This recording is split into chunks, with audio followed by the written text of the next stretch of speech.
Gen X, are we adults yet? Self-care is one of the defining attributes of our generation. How we manage our work-life balance. From the beaches of California to the 4-day Metal Fest in Sacramento, this is how Gen X does self-care.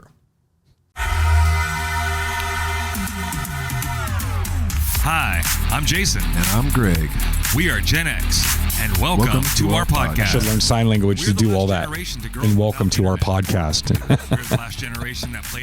Thank you to all of our viewers. Thank you to our subscribers. Thank you to our Monday crew. Join the Gen X crew. Join the Gen X family. Smash that subscribe button if you haven't done so already.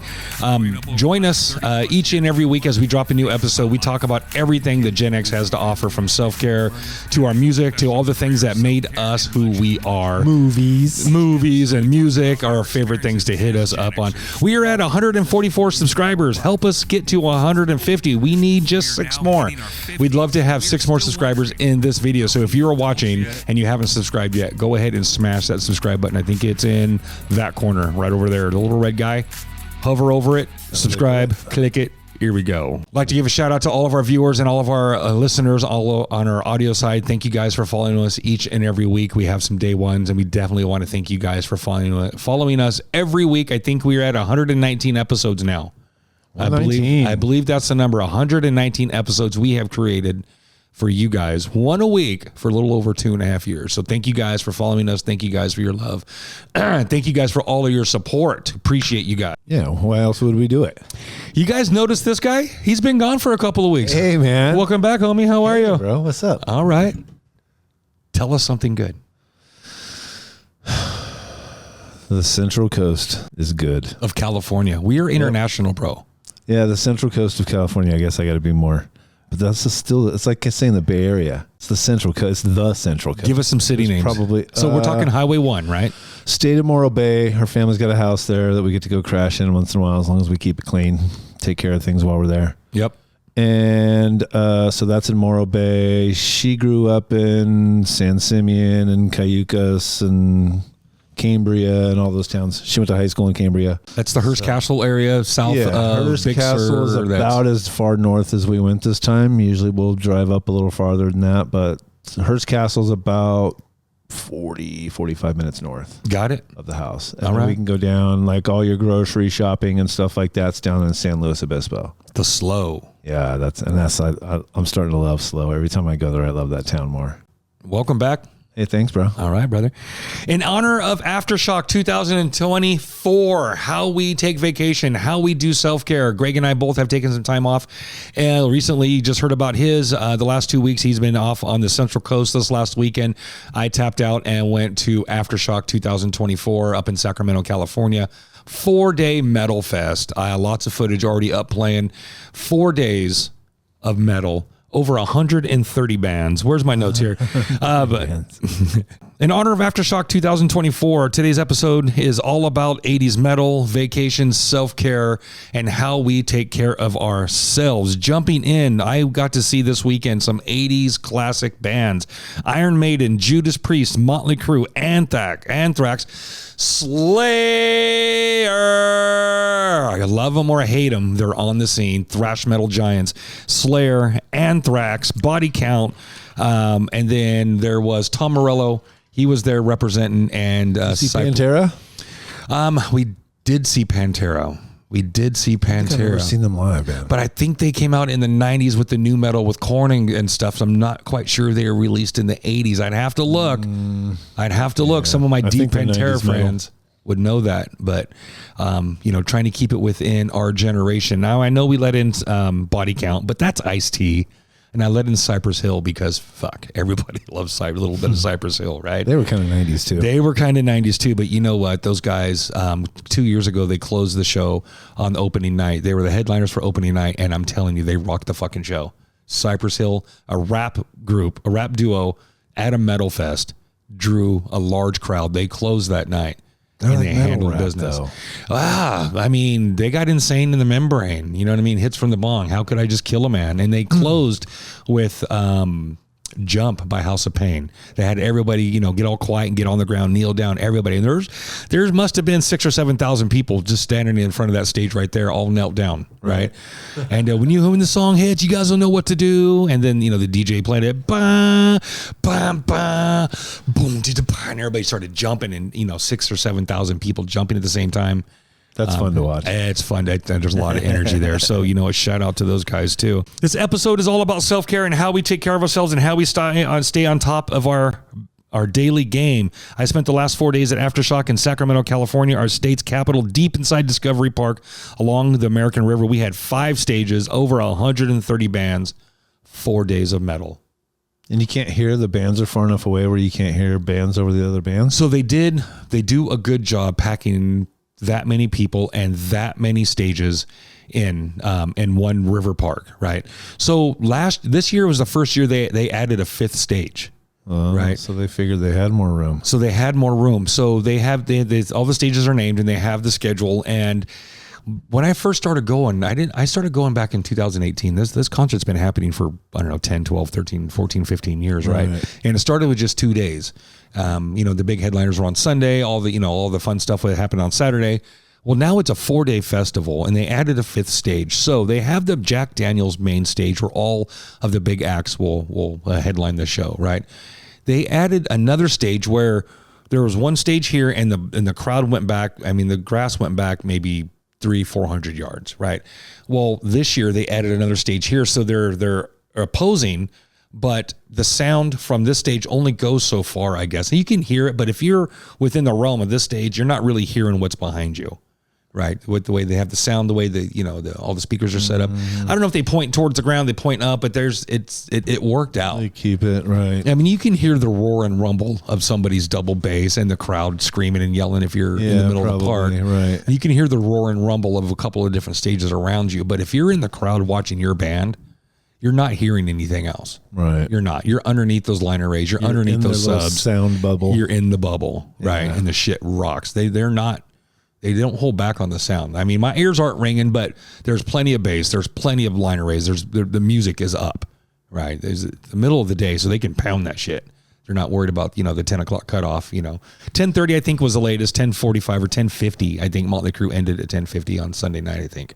Something like that, right? Or maybe that was the early night, and Saturday night they ended right at, almost 11 o'clock. But there's some amazing fine that happens for every minute that they go over the sound. Yeah, it's like $50,000 a minute or $40,000 a minute or something. If you guys know per minute, yeah.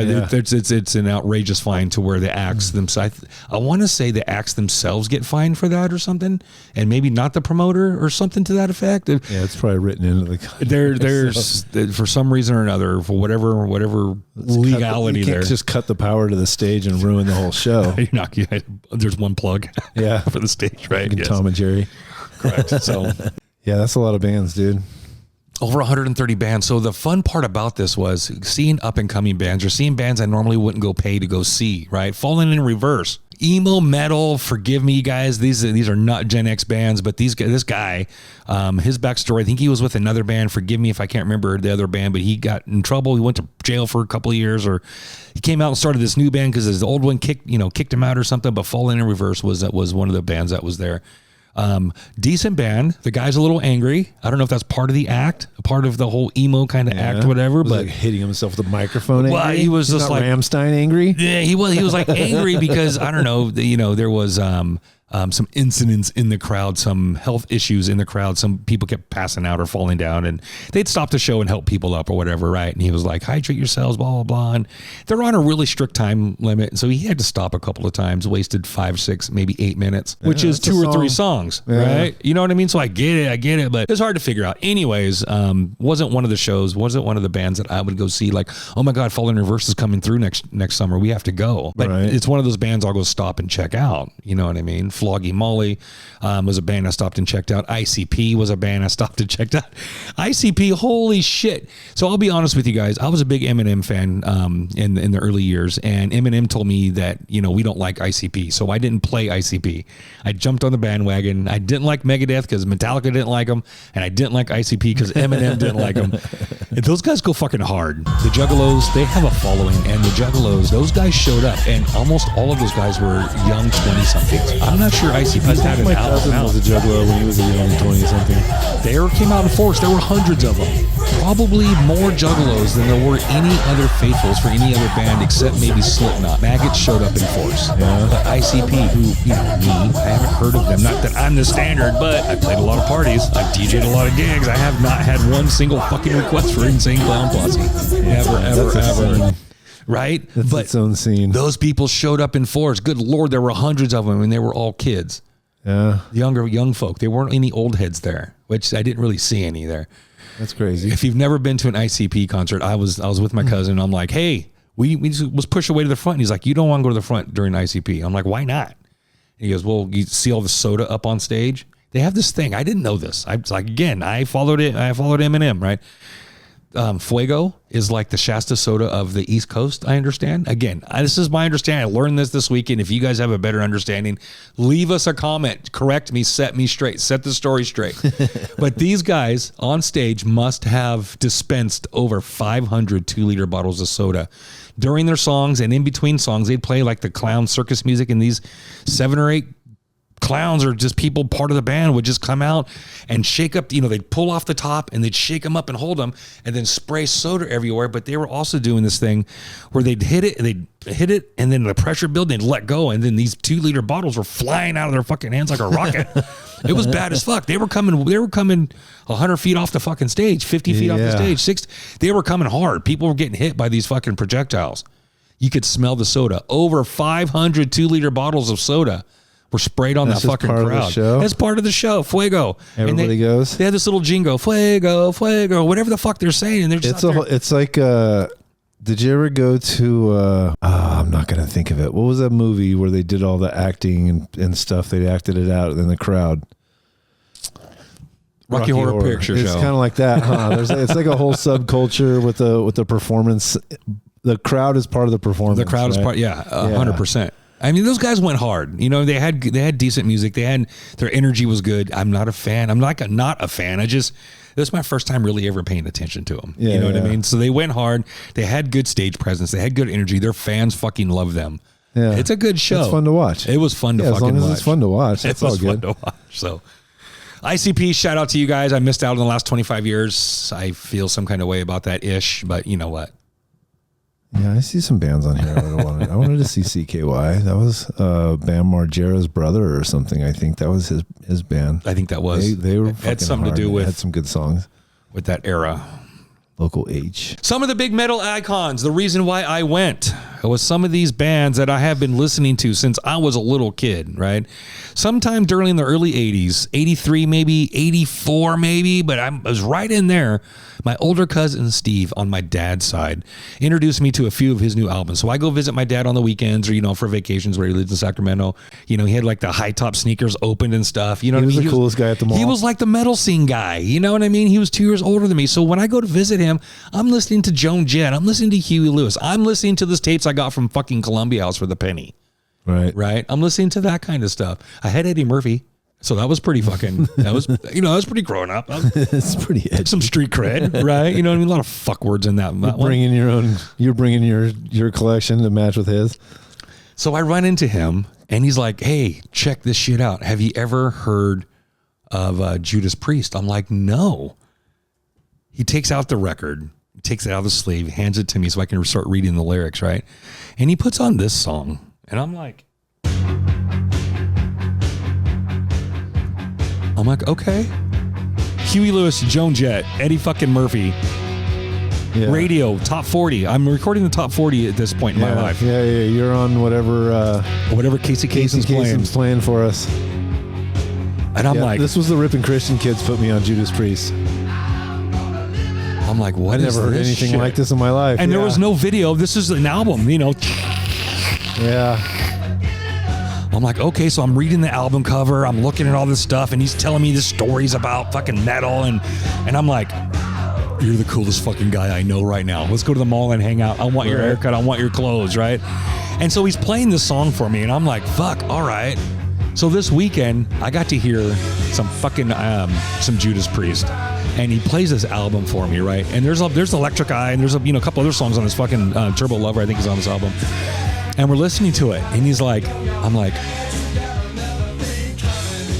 I don't know why, but I'm like, I just started doing this. I'm like, I don't even know what this is. Why am I doing it? I've never done this shit, right? I'm like, oh, fuck yeah, I could do this, right? So he's playing this shit. Bro. Oh, my God. Halford. So the Blue Oyster called. They want their fucking guy back. Had no idea what the leather and all that stuff. It wasn't until years later, late 80s, early 90s, did he come out and then blah, blah, blah. But he still fucking rocks, bro. He fucking handled his business. He was out there this week. And you know what? These guys came out in like 75, I think he said. 1975, these guys fucking hit the scene with their first fucking album or their first couple albums. He was out there singing, and you can tell he was live singing because it wasn't that good. You can hear, because he wasn't singing album quality. He changed the words, and some of the melodies were a little different. You know what I mean? Live stuff. But he was still fucking singing live. And is this terribly difficult? I don't know. I'm not a singer, but it doesn't seem like it's not some Axl Rose shit. It's not some Offspring shit that's like, hey, when you're 65, you can sing this shit still? No, you're doing an acoustic set, right? This guy can still fucking sing. Their guitar player can still fucking play, and their drummer can still fucking hit the shit, right?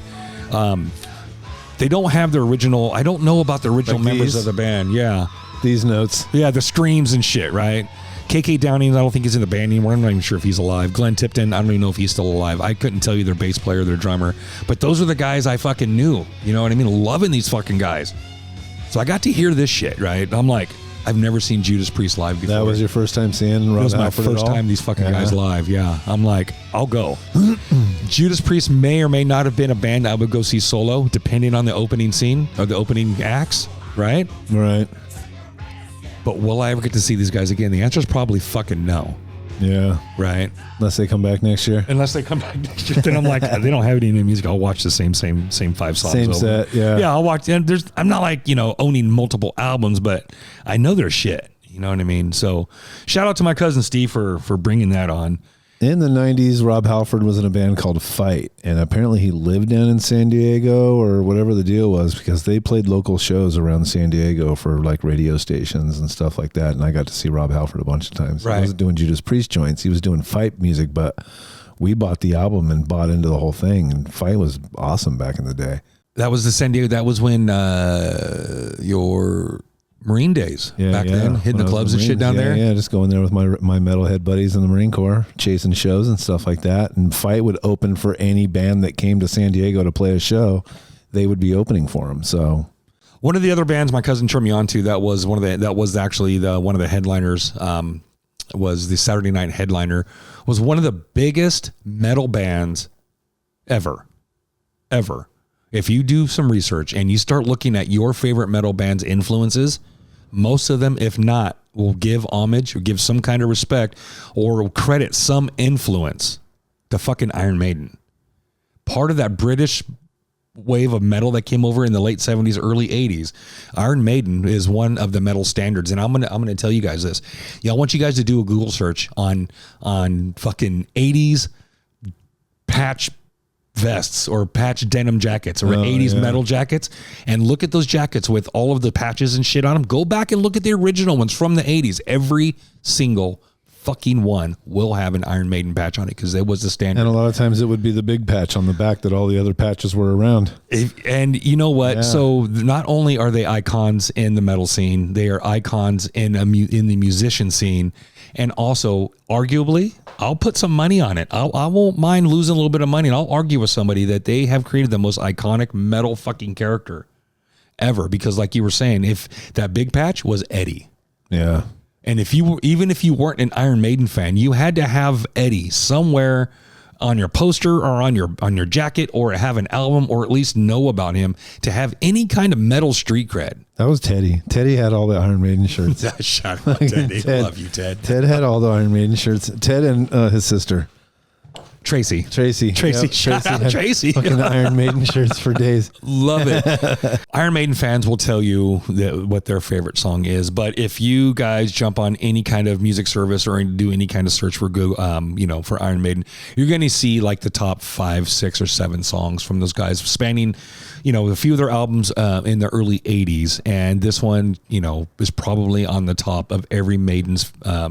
Every Maiden fan is probably going to tell you this is their favorite song. If not, it's the commercial song that all the Fairweather fans love, and therefore they hate it. Or it's either way. If you're a deep fan, this is the fucking flagship. This is the Iron Maiden song, and the Iron Maiden riff.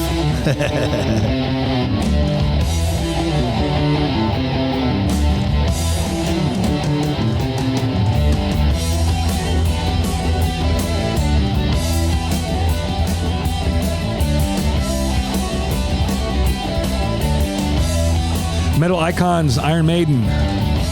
Formed in East London in 1975, Bruce Dickinson, Steve Harris, and Nico McBrain, their singer, their guitar player, or their bass player, and their drummer are the founding members that are still in the band, responsible for the most iconic. You'll take my life, but I'll take yours too. You fire musket, but I'll run you through. So when you're waiting for the next attack, you better stand, there's no turning back. The newest times, the times begins. So in 1982, this is the metal we get. This is a step above the Quiet Riots. This is the step above the Ozzy Osbournes. This is the step above all the fucking metal that we had. American metal. American hard rock. This is from across the pond. This is what all those guys get to fucking rock on. Iron Maiden, The Trooper. Anyways, responsible for one of the most iconic mascots in metal, arguably. And they have like giant versions of them on the back of the stage and all kinds of shit. Did they do that this time? No, they did not. They had a good lights. They had the good light set up, but they did not have anything in the way of Eddie. Chris McDougall had a Iron Maiden poster with Eddie on it. It was in fluorescent colors, and he had a black light and a strobe light. Yes. And you would just sit in that room and get high and stare at that poster and listen to Iron Maiden. Iron Maiden. How much weed has been smoked to Iron Maiden? Iron Maiden posters. All of it. We can't jump on Iron Maiden without jumping onto this song right here. And this is their other iconic song. Now, again, true Iron Maiden fans will probably argue which one. They have an incredible catalog. They've been making music for a little while. But when it comes to metal standards and icons, and the reason why these guys are on top of the fucking game, and our icons like James Hetfield and all these fucking guys that look up to these guys, fanboy over these fucking people. Right. Iron Maiden. And Bill and Ted liked them too. Execute them. Iron Maiden, Run to the Hills. Metal standard across the fucking planet. Again, these aren't American bands, man.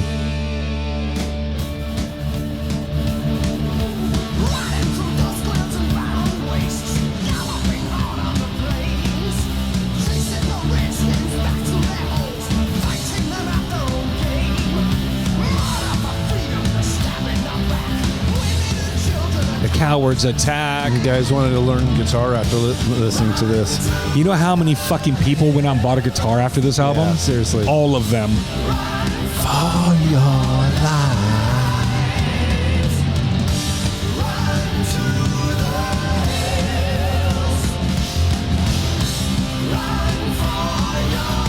That galloping fucking bass.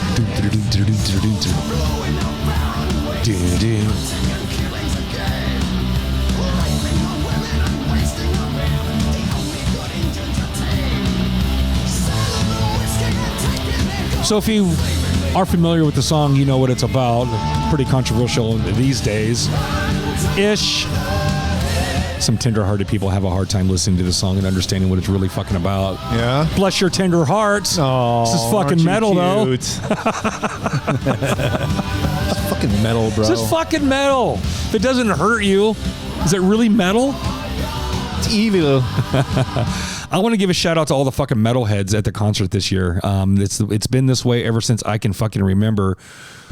It's a wonderful thing for general admission. It's a wonderful thing to be able to stand on the floor and fight your way through a crowd to get close to the band you love.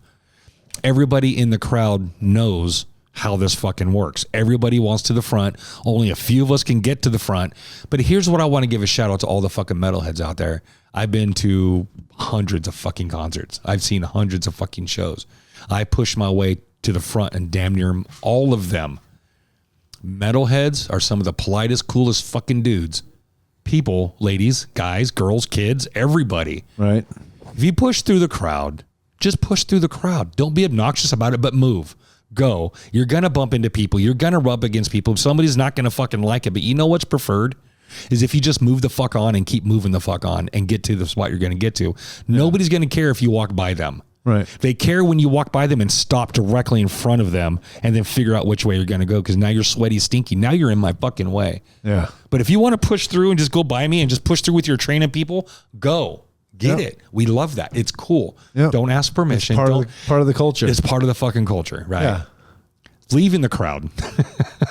Leaving the crowd should be just as easy. And it is. All you do is walk backwards. That's it. People let you fucking out. People let you out. Here's why I bring this up. The Wifey Goes to Golden Sky. That's what the name of it was. I was trying to remember the name of it a couple episodes ago. She goes to Golden Sky, which is at Discovery Park. It's in the same place. They leave the stages up. But it's a country version of this festival. It's a country festival, right? So the week before, there's 114,000 fucking metalheads out there having a good time. Everybody's letting everybody in, people helping people up, stoners and everybody just long-haired hippie fucking people just chilling everywhere, just being fucking chill. The Wifey Goes to Golden Sky, and she describes it as one of the most catty fucking just what's not emo, what's the fucking just catty. Describe, you don't go through the crowd. People fucking get all angry. You're bumping into people and just like, I'm trying to watch a show. Just like a bunch of individuals trying to do individual things in a group fucking setting is what it sounds like. Is what it feels like. Yeah, right? Some of the best cooperation I've ever seen is in mosh pits, man.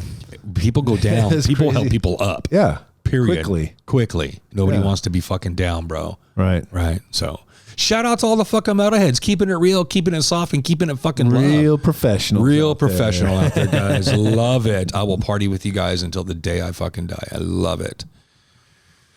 So Iron Maiden, these guys, Judas Priest, these guys were some of the, the big names that really stuck out. Were they the band of bands? Were they the headliner of headliners? So there were 4 nights, and each night had a top bill. Yeah. You know what I mean? Slayer was the first night. Slipknot was the second night. Iron Maiden, and then Motley Crue. Take your pick. Pick your flavor, right? Not everybody's a big fan of Slayer. It's thrash. They're not going to get when the the radio. main band is playing on their stage. Is there still other bullshit guys going? Or not for the headliners. No, not for the headliners. It's the last show of the night. Yeah, everyone shuts it down. In the early parts of the day, 5 stages are going. Between the 2 main stages, there's a 5-minute gap. So the co-headliner will play over here, right? Disturbed play over here, then Slipknot played over here 5 minutes later. You still had to pick, right? You could get 5, you could move between and still catch a show. But if you're in the front on one show, you're not going to be in the front of the next show, right? But the good news is whatever stage you're at, with the 2 main stages, if you're at one of the main stages, they have the giant screens on each side. They'll show you what's happening on the other one. You can hear it. Oh, right. So you can be a part of it while still holding your spot for your show, right? So there's a little planning involved. There's a little bit, and some places, especially earlier in the day, you got to pick between your bands. Yeah, right. 5 stages. You're not going to get 130 bands in 4 days playing one after another, right? So some of that shit you got to pick. And like I said, there has to be some distance between these stages, otherwise, a couple hundred yards. Like it's a big schmob of music. It's a river park, so it's all there's a lot of shade, there's a lot of grass. You know what I mean? And there's a little breeze. It's on the water, so it wasn't terribly hot this year. You're doing like 15 or 20,000 steps a day. Easily. Yeah. Easily. We've adopted a table out in the middle of this park that we use for our meeting spot, and we'll just kind of hover there and, different pockets, because we go 8 deep in our group. Right. And so some folks want to go up in the front of the crowd on this song, some punk shit or whatever. I'm like, that's not, I'm over here. Right. Sometimes I just want to sit there at the table and just go check out, these up and comers, right? You know what I mean? So it's pretty chill. I'm not fighting the crowd. I'm not on the rail on every one of these these concerts or these shows. Yeah. But if it's somebody that I fucking love and if it's somebody I haven't seen before, I'm deep in the crowd. I want that experience. I do. One of the other things I like to do the most, you know, if I'm not ears deep in heavy metal, I listen to music religiously daily. It's part of what I do. It's just have the radio. I have headphones. I have multiple sets. I do music, right? One of the other things I like to do is music off, and I want to spend time on the beach. I want to spend time on the coast. I want that smell. I want the cold. I want the heat on my feet, but I want to be cold up top. I want that water to be too cold to stand in, but I want to stand in it. It's the only place I walk barefoot. Same. Well, I walk barefoot, but I will walk barefoot on the beach. No fucking questions asked. Yeah. I want to be grounded. I want to be in the It's the only time I get grounded. Same. Supposed to do it every day. I do it twice a year. There you go. So you guys took off to the coast again. You guys stayed in a family Airbnb. I think is what you said before you left. Yeah, it's basically they rent it out and stuff to other people, and other parts of the family use it. So they bought it. They had kids that went to the Cal Poly out there. So instead of paying for dorms, they just had an opportunity, bought a house, kept it around for all these years because everybody's all grown up now, but they still have the house. Yeah. They actually came the same day we left. They were coming back out there to spend a few days. It was their anniversary. So they get out there once in a while.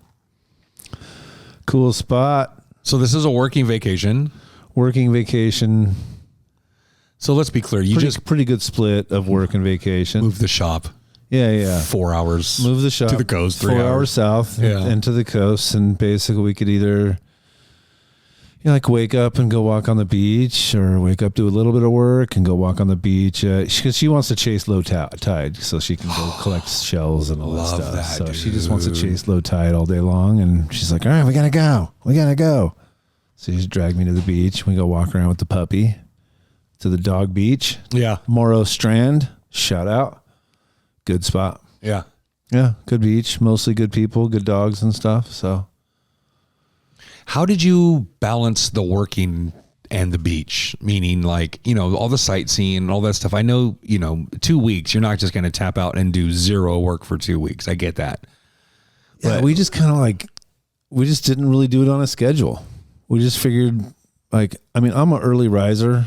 Well, that was a blackout room. They had some blackout blinds or something in that room. So there was a couple mornings I slept in a little later than usual. I wasn't up at 5 or 6 a.m. a lot of the times, but we were working. We would take long 2-hour lunches and go have a nice lunch and go sit on the beach and eat and hang out with the puppy and then come back and work until 11 o'clock that night. So we put in the hours, but we sprinkled in a bunch of fun stuff and just kept it chill and relaxed and stuff out there.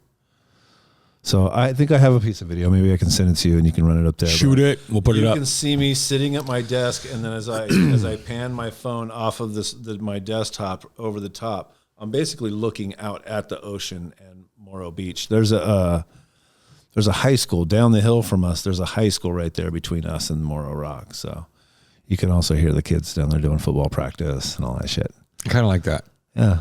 Kind of like that. The far off sounds of a school yard. You know what I mean? Yeah. That's kind of neat. That's where I live now. I got schools on both sides of me, so I can hear all the announcements in the morning and stuff. I don't mind that. Yeah. But you know that fucking dog that barks behind my house? Yeah, right. Fuck him. Yeah, good dog Not barking. fuck the dog, fuck the owners. I get it. It's Yeah. not the dog's fault. Dogs are dogs. Fuck that dog. Fucking dickhead. Excuse me. One of those times I was visiting my dad up in Sacramento, hanging out with my cousin Steve. He's like, have you ever heard this song before? Again, I don't have the video. I just have the album. I'm looking at the album. These fucking 4 dudes. They look like metal transvestites. They really do. Yeah, that was a lot of makeup. Quoting Metallica back in the day. Ran into Motley Crue backstage. They said, I saw a bunch of transvestites. When we got closer, we realized it was Motley Crue. I mean, Kind of true though. they got beef. That's why they never toured together. They've had beef forever, bro. My cousin played this album. He puts this on. I'm holding this black album with this fucking devil star on it, right? And I'm looking. It's called Shout at the Devil. And I'm looking and reading the lyrics. I'm like, I love this fucking song. It's hard, but it's not like rah, rah, rah, rah, rah, rah. I'm like, I never heard of these guys. Like, who is this? Oh, this is Motley Crue. These guys are fucking badass. Hollywood style. They're down in Los Angeles. They're playing in clubs. They're getting in fights. And you know, he's showing me Circus Magazine. And he's reading the story to me, right? Right. And he's like, these guys are in a fight. And he's like, you know, they're like, you know, grabbing titties and fighting dudes. I'm like, this is fucking metal, bro. And you got good music and, you know, a bunch of good-looking dudes. I have the chicks. Sex, drugs, and rock and roll. Motley Crue, 100%. Love them or fucking hate them. They lived sex, drugs, and rock and roll.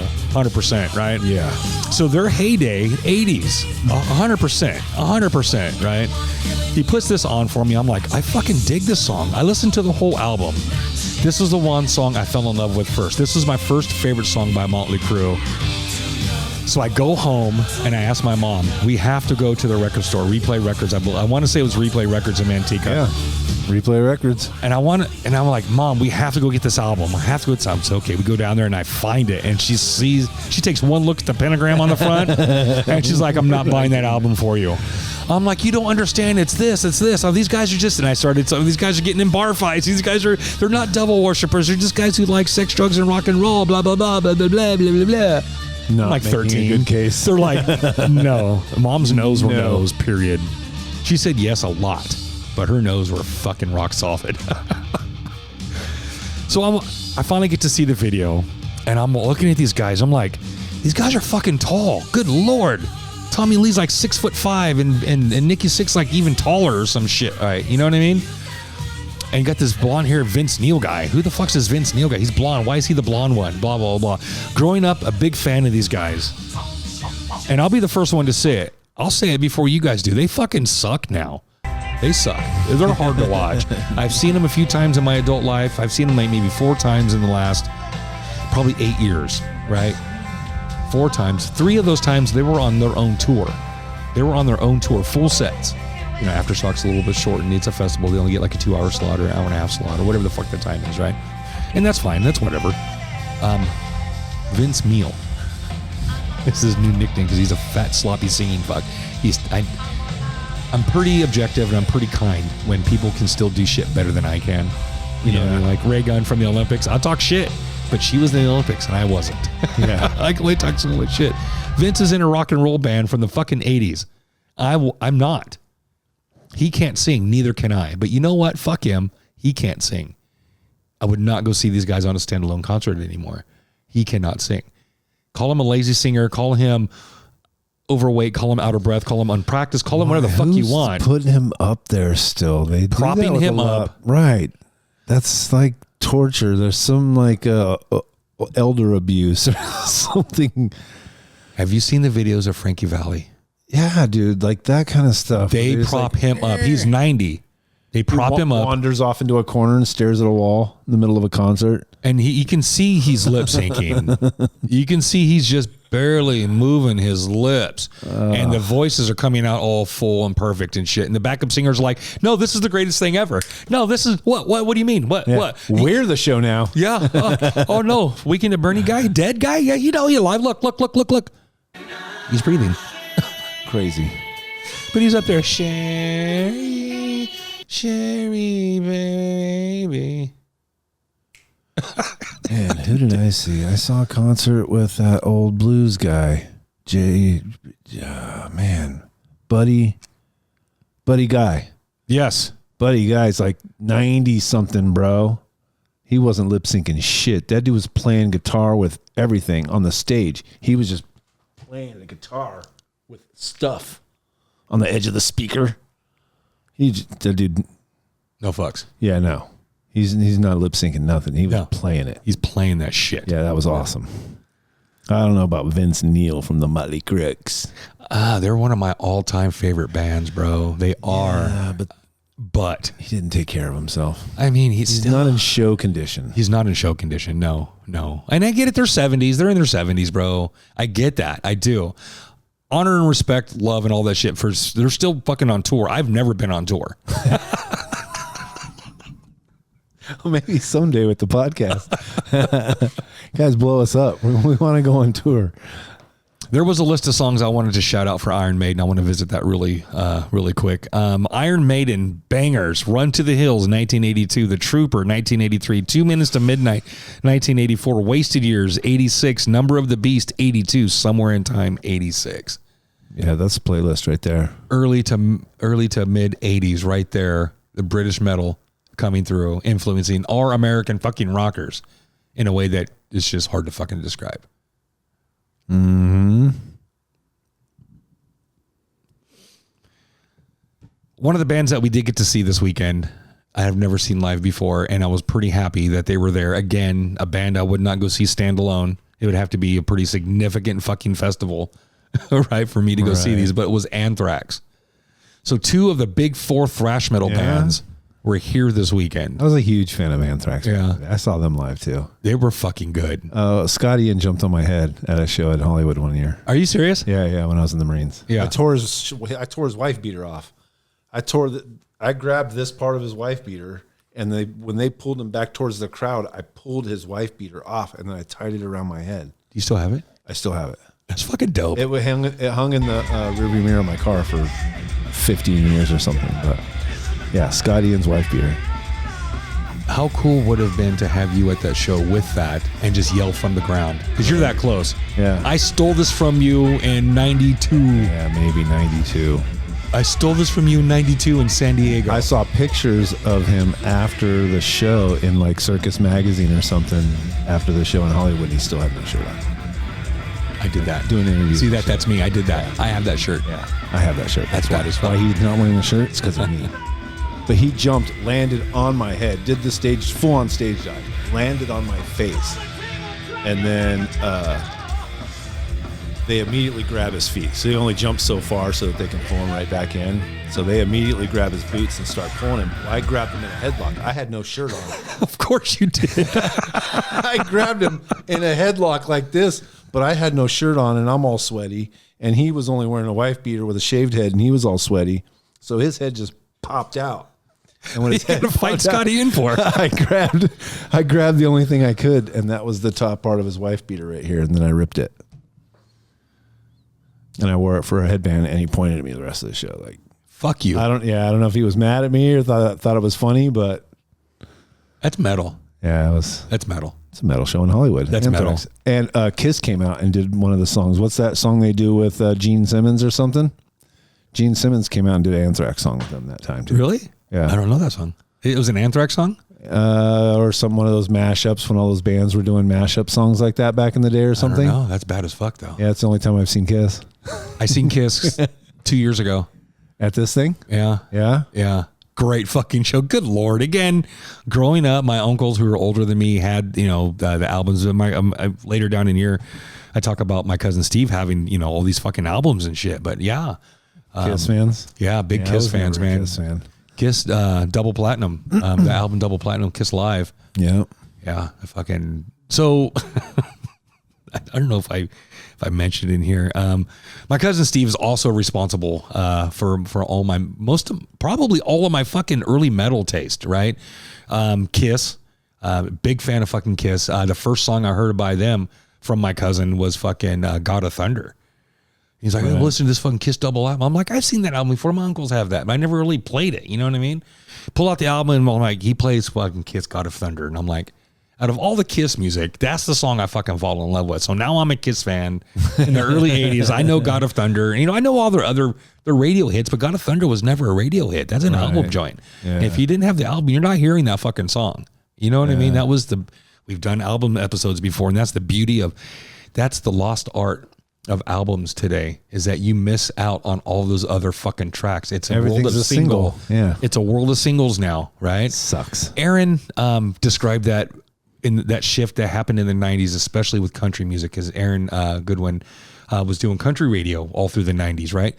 And he described, I remember this, he was telling us in the early 90s, the radio was promoting artists. It was an artist radio thing. Yeah. And he named off like the 9 or 10, most popular country artists from the 90s, right? And he goes, now it's a world of singles. Now we're out there, hustling singles. So the artist, it didn't die and go away, but it wasn't artist driven anymore. Now it's single driven. Yeah. Right.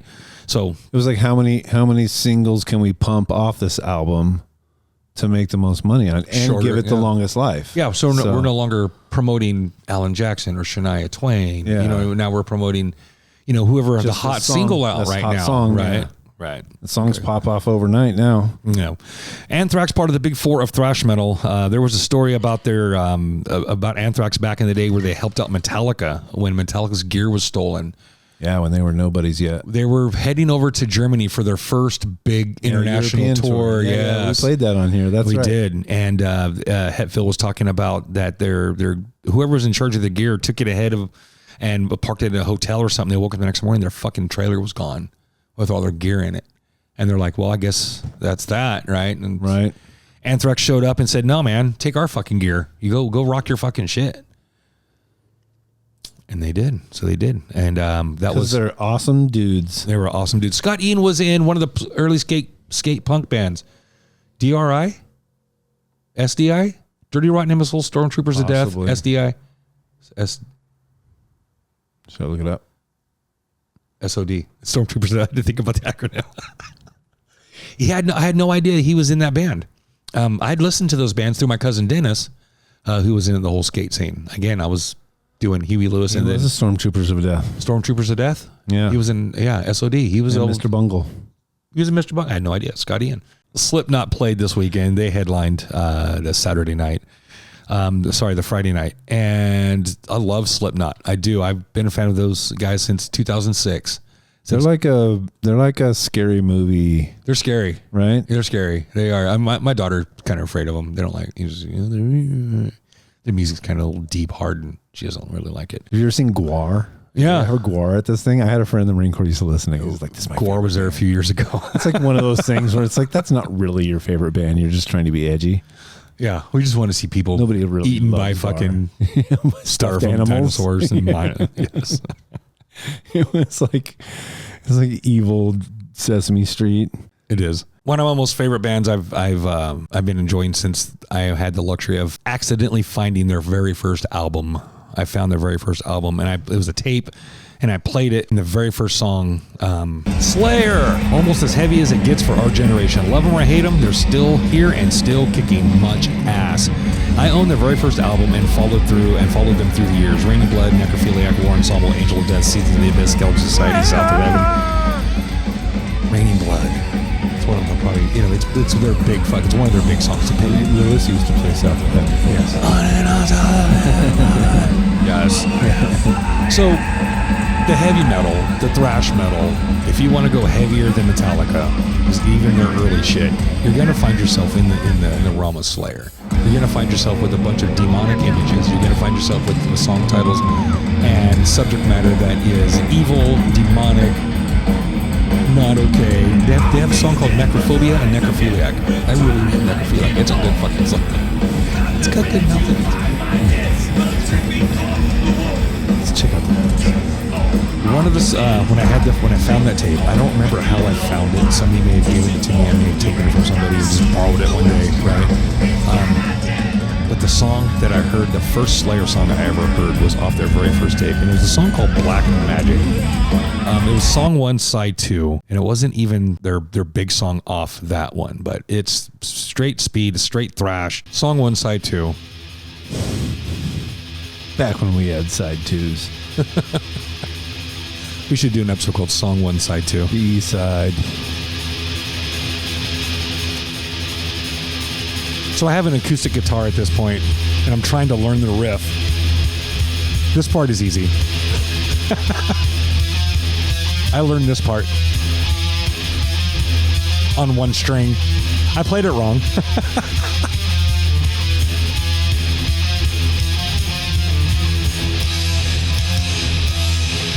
So you remember, in 8th grade, my friend brought over my Master of Puppets.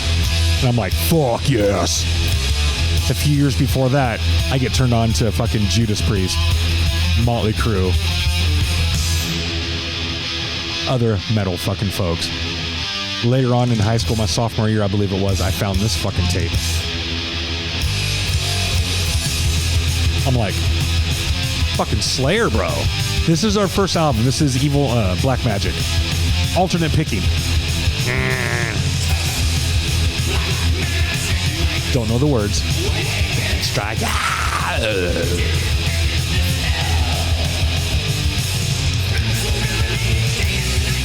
Taken by the sorcery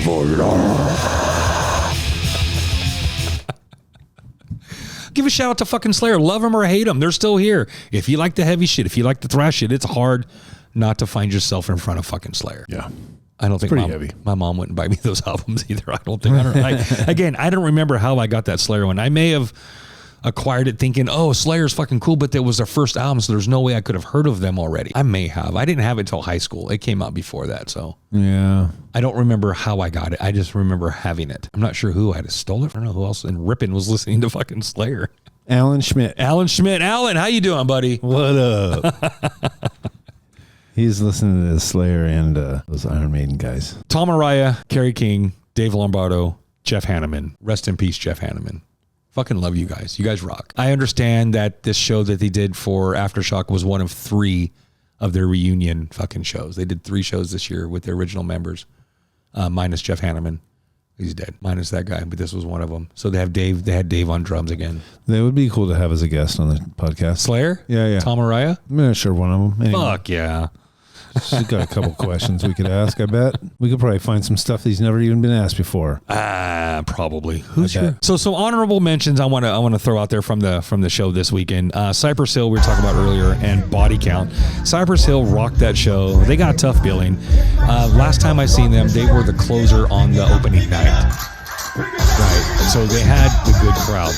I want to say that the promoters this year moved a few things around to spread the crowd out throughout the entire day, as opposed to having everybody show up late afternoon just for the late evening acts. That's my guess, because when we got there, Cypress Hill had just started playing, and that place was fucking packed already. Every other fucking day. I'm not saying it's just for Cypress Hill, but they moved some folks around to get some